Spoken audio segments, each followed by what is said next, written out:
The Boston Celtics have had one of the weirdest seasons in 2024, and here's why. They dominated the regular season, had the best offensive rating and third best defensive rating, 64 wins, never even had a serious challenge to the top spot out east through the entirety of the 2023-2024 season, even with MVP Joel Embiid coming back strong and Tyrese Maxey taking a huge step, plus the former Kings of the East, Milwaukee Bucks, get what we thought was an upgrade in All-Star Damian Lillard to pair along with MVP finalist Giannis Antetokounmpo. They have an MVP-level talent in Jason Tatum, who had a solid 2024 campaign in the league. They got upgrades with Jrue Holiday and Kristaps Porzingis and continued growth from Derek White. Plus, Tatum had another All-Star by his side in the newly maxed out Jaylen Brown. Best team in the league, best offense in the league, third best defense in the league. So why does it feel like they are an afterthought in this postseason? When the New York Knicks, who deservedly had a great run this season and into the post, get more publicity than a team that, if they complete the journey, will go down as one of the more dominant champions of recent history, that team might feel a little disrespected. They're entering their fourth conference finals in the last 5 seasons. You have to figure with their growth and sustained improvement, they should get a little more shine and love than they have throughout these playoffs. It seems as though they get far more criticism than they do adoration so far. Winning their 2 series by the most point differential of any team in the playoffs so far, with a 114-point difference. They've only lost a whopping 2 games. They've been able to let one of their major pieces, Porzingis, rest in injury, and it has not caused any drop-off for the team. But even with that lack of media hype, the road to the finals and even potentially Larry O'Brien is paved in gold. I'm going to give you 2 reasons why they should probably be the favorites, even though they haven't been talked about as such. But first, if you enjoy NBA breakdowns and analysis, please hit the like button like the GOAT used to hit buzzer beaters. Also, if you enjoy podcasts, and we all do, please check out our other channel, the GOATcast Podcast, with myself and Big Notch, as we discuss NBA topics past, present, and even future. Thank you all, and back to the content.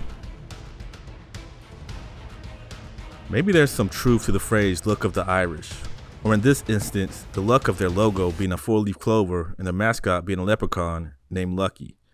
If this playoffs and its intricacies continue on the path we've seen, then Boston should be involved in a parade come this summer. Their first round matchup, a rematch of last year's conference finals, was quite different, as the leader and best player of that team, Jimmy Butler, went down with injury before the playoffs even happened and was already penciled in as unavailable for the postseason.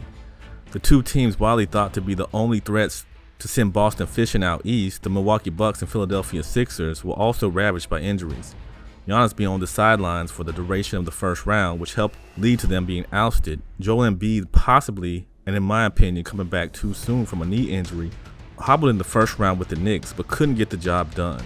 Their second round matchup, the Cleveland Cavaliers, gave them one good scare in Game 2, but met the injury bug as well, with big man Jared Allen being on the mend, and their all-star leader, Donovan Mitchell, being ruled out in both Games 4 and 5.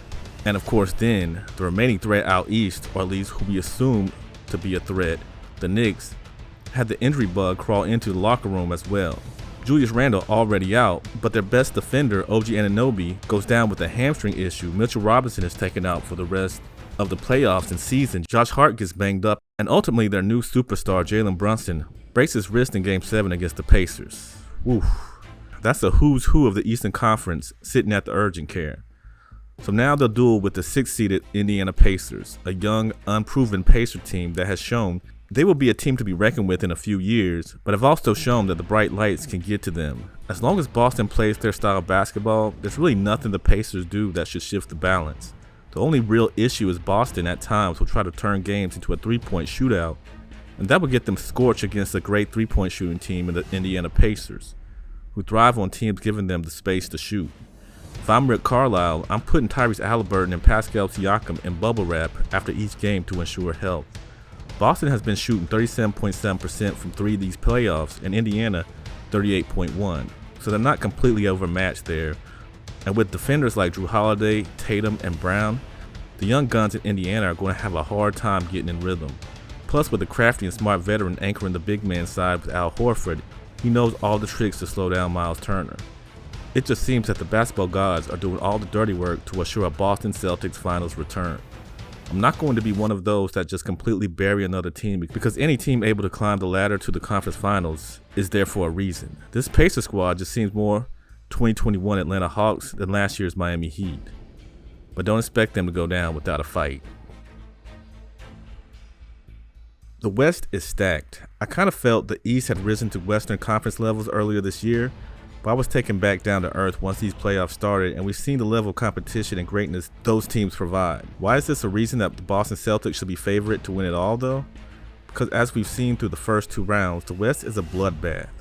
From the Nuggets-Lakers series to the Clippers-Mavs in the first round to the wild finish to the Wolves-Nuggets series, and Luka and the Mavs eking by Shea and the Young Thunder, just seeing the physicality that has shown through those series and Luka looking banged up to Jokic finally seeming tired, to the Wolves having to pull out everything they had to dethrone the prior champs, it just seems that all of this great and physical basketball and chess moves could potentially fatigue any of these teams. If Boston continues their intense defense and tough offense, they'll likely get the job done in the conference finals in 5 or 6 games.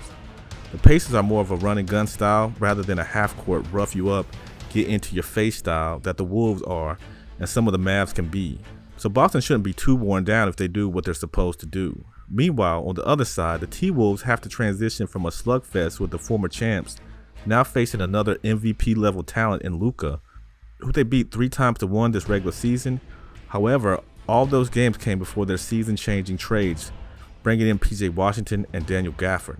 So in a sense, this is a brand new ball game between the teams, and the Wolves will have to adjust to the additions and what they bring to the table.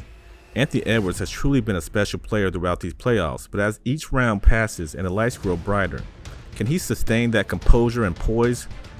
And like he did in Game 7, do the little things to help his team out, or will the pressure get to him? That's the unknown for a team like Minnesota, who could be going into uncharted territory and though it hasn't mattered, would not have home court advantage. The fortunate thing for Boston throughout all of this is the Wolves slayed the Nuggets, a team they absolutely could not beat this season, which adds to the fact of that road paved in gold. They split the season series with the T-Wolves and mopped the court with Luka and Dallas this season. So with that boost and knowing what it takes to beat both, that should lend a positive for the Celtics and their road to the Larry O'Brien. So is this Boston's year? They were blessed with some of the most favorable matchups they could get in these playoffs so far. Their finals opponents, though most feel Minnesota are now the favorites, will have had to play some tough basketball to get to that next level, and neither team has finals experience like Boston's core. Boston has guaranteed home court advantage, which hasn't exactly been a plus for them so far. Both their losses coming at home, there just seems to be something that wants this Celtics team to win. Almost like that 2019 Toronto Raptor team with Kawhi Leonard. Will it happen? I'm not a betting man, but if the trends continue throughout the rest of this postseason, cue up a Boston Celtics victory and the NBA title returning to the East. But what do you all think? Should the Boston Celtics be the favorites to bring home the title, or are you riding with the Pacers or a team out west? Let me know in the comment section below. Also, if you enjoy the content, please like and subscribe to the channel. On the road to 2,000 and can't reach it without your help. Thank you all, and be back soon with more content.